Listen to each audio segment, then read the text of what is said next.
Hi, I'm Tim. Welcome to our channel and thanks for logging on. If you enjoy these videos, do me a favor and subscribe to our YouTube channel right here at Watchbox Reviews. I would really appreciate it, and I promise to update daily.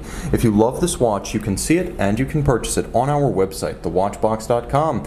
And today we're discussing a lovely watch from a brand that I adore. This is a model launched in 2016, the Lange Sohne Saxonia Moonphase, reference 384.026. It's a 40mm white gold moonphase watch with a grande date, only 10.1 millimeters thick with a nicely sloped domed bezel. It will slide underneath any dress cuff or formal sleeve. 46.8 millimeters lug-to-lug with nicely downturned lugs that sharply bend around the wrist. I can recommend this 40mm watch.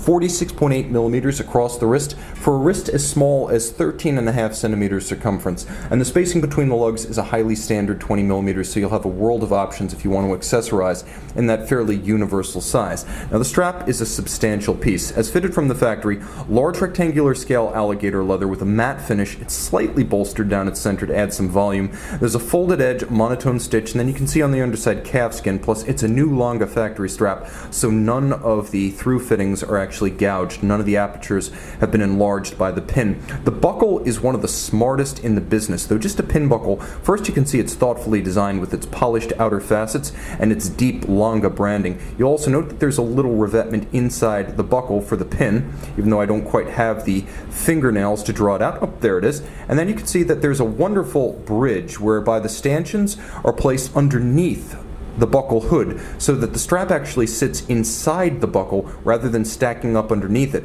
There's also a retaining bar built into the buckle, and the idea there is that if you're like me and you have a small wrist and you're going to use that smallest hole, oftentimes you wind up with the strap on your wrist so tight that the strap becomes inextricably pinned on the pin. Well, this retaining bar prevents that from happening, so you can always extract the strap from the pin when removing the watch without a fight that can often send the watch flying. No fighting, no flying watches. Smart design by the folks in Saxony. The case band is simple but strong. As you can see, there's a horizontal case band of satin, and then the case back and the bezel are polished. The lugs are set out dramatically, and the attention to detail is exquisite. The rectangular pusher for the double-digit date is curved to match the case, and then it's satin finished on its outer face, but all the other sides feature polish. Exquisite detailing. The lugs are stately, slightly vintage inspired, and dramatically stepped out from the case band, and you can see that to good effect from underneath. The bezel is domed and of high polish, and the dial is nuanced. There's a great deal going on here.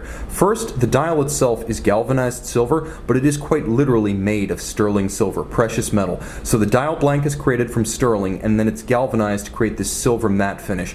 You then have the hands, which are a lovely pinched alpha style, the aperture for the double date, and all of the indices rendered in white gold, so they will never oxidize, tarnish, or fade.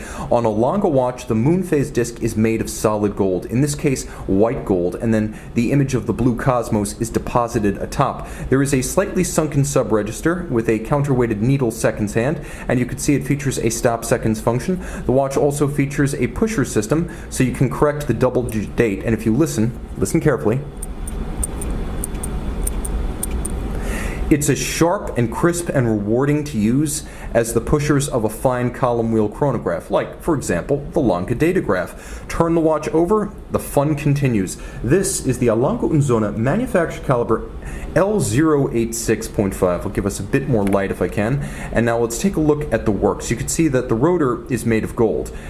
The mass is made of platinum. That's right, you have two precious metals in tandem for the rotor and the mass. You have a freehand engraved half bridge for the balance. You have black polish on top of the hand engraved balance, and you can see there's also black polish on the cap for the escape wheel. You have fire blued screws. They've been tempered blue in a kiln, and then you have a few black polished screws as well, for example fixing the rotor center and the case clamp screws. The edge of every bridge is mirror chamfered, so you have that mirrored rounded hand laid bevel known as anglage in French Swiss watchmaking. German silver is what we call the alloy used for this bridge and plate arrangement. You can see that the arrangement in a sort of golden hue because of the copper content. German silver is actually a medley of nickel, copper, and zinc. You can see that there's an engine turned perlage in two different sizes, outboard and then on the inner step of the base plate. You'll also appreciate the fact that there is a 3/4 style bridge for the movement, evocative of Saxon pocket watches from the 19th century and early 20th century when German watchmaking realized its previous golden era. I would argue that the true golden era is today, given the quality of what's being rendered. 40 joules and adjusted in 5 positions like a chronometer. The movement beats away at 21,600 vibrations per hour, and you have a robust 3-day, 72-hour power reserve. So this is a watch that gives you everything: beauty and precision, and surprisingly long legs.